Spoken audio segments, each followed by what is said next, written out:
আহিছোঁ প্ৰথমবাৰৰ বাবে আহিছোঁ বহুত ভাল লাগিছে আইতা দাদু খুৰা খুৰীহঁত সকলোবোৰ আহিছেতো তাৰপিছত এই ৰ'দৰ ঠাণ্ডা আছে অনুভৱ কৰিব পাৰিছোঁ আৰু কেনেকুৱা হয় ৰ'দত কেনেকুৱা লাগে পাৰিম বুলি আশা কৰিছোঁ আমি ভৱিষ্যতে হেৰি কৰিবলৈ ধান দাবলৈ ভাল লাগিছে বহুত ভাল লাগিছে আৰু ইয়াতে আমাৰ স্কুল ইনস্পেক্টৰ মেম আহিছে মেমো ধান দাইছে মেম অপাৰেশ্যনৰ হয় মেমে ধান দাব পাৰিছে আৰু সিহঁতে নাকাটে বুলি কৈছে বিশেষ কাৰ্যসূচীত আমাৰ কুটুহা বিনাপানী হাইস্কুলৰ প্ৰধান শিক্ষক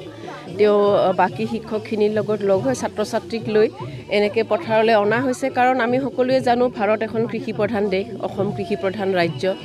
প্ৰায় ৭০% মানুহ কৃষিৰ লগত জড়িত কিন্তু আমি এতিয়া দেখিবলৈ পাওঁ আমাৰ যি নতুন প্ৰজন্ম আছে ল'ৰা ছোৱালী সকলোৱে চাকৰিৰ প্ৰতি ধাৱমান হোৱা দেখা গৈছে যে কিমাননো খেতিয়কসকলে কষ্ট কৰিব লাগে বা খেতিৰ পৰা আমি আৰ্থিকভাৱে কেনেকৈ টনকিয়াল হ'ব পাৰোঁ খেতিৰ লগত আমাৰ যি সম্পৰ্ক সেই সম্পৰ্ক আমাৰ আচলতে অটুট থাকিবই লাগিব যুগ যুগান্তৰলৈকে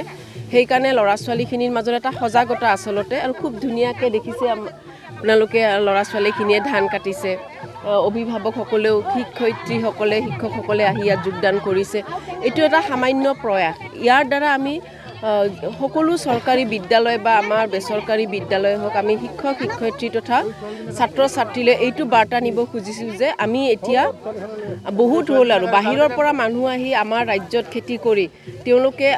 আৰ্থিকভাৱে বহুত টনকিয়াল হৈছে কিন্তু আমি কিয় কৰিব নোৱাৰোঁ আমাৰ ল'ৰা ছোৱালীয়ে কিয় খেতিৰ প্ৰতি তেওঁলোকৰ ইচ্ছা কিয় নাই আমি আনিব লাগিব যেতিয়া আমি এনেকৈ প্ৰেক্টিকেলি ফিল্ডত লৈ আহিম তেওঁলোকক দেখিব ইমান ধুনীয়া ধানৰ গুটিবোৰ সোণালী গুটিবোৰ যেতিয়া দেখিব বা ইয়াৰ পৰা আমি কেনেধৰণে আৰ্থিকভাৱে লাভৱান হ'ব পাৰোঁ সেই কথাখিনিও আচলতে ছাত্ৰ ছাত্ৰীক কোৱা গৈছে আমি বিচাৰিছোঁ আমাৰ ল'ৰা ছোৱালী নিজে আহি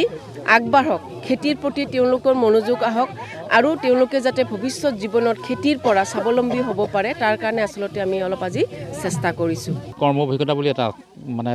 এটা কাৰ্যসূচী আছিলে বিষয় আছিলে আৰু তাৰ থ্ৰুদি আমাক এটা মাৰ্ক দিছিল কিন্তু আজিকালি সেইটো নাই আমি অকল পাঠ্যপুথিৰ মাজতে বিদ্যালয়ৰ শ্ৰেণীকোঠাতে আমি ছাত্ৰ ছাত্ৰীসকলক আবদ্ধ কৰি ৰাখোঁ আমি ভাবিলোঁ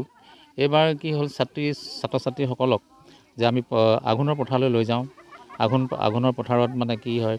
ধান দোৱাৰ যিটো নিয়ম বা ইয়াৰ যিখিনি মানুহে যি পৰিশ্ৰম কৰে সেই পৰিশ্ৰমৰ আধাৰত আমাৰ উঠি অহা ছাত্ৰ ছাত্ৰীসকলে অনাগত দিনবিলাকত যে পৰিশ্ৰম যে কৰিব লাগিব পাঠ্যপুথিৰ উপৰিও যে তেওঁলোক যে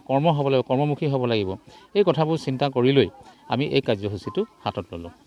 প্ৰতি বছৰে আপোনালোকে এনেকৈ কৰে নেকি নাই এইবাৰ প্ৰথম কৰিছোঁ আৰু অনাগত দিনটো আমি আৰু বহলভাৱে আমি কৰিম আমি চিন্তা কৰিছোঁ আৰু তাৰ পিছতে আমি এটা কাম কৰিম যে কি আমাৰ বিদ্যালয়ত যথেষ্ট মাটি আছে সেই ৰবি শস্যৰ কাৰণে আমি অলৰেডি মাটি ঠিক কৰিছোঁ আৰু তাতো আমি যদি সুবিধা পাওঁ আপোনালোকক মাতিম কবি খেতি আলু খেতি এনেকুৱাবোৰ আমি কৰিবৰ কাৰণে জেগাটো ঠিক কৰিছোঁ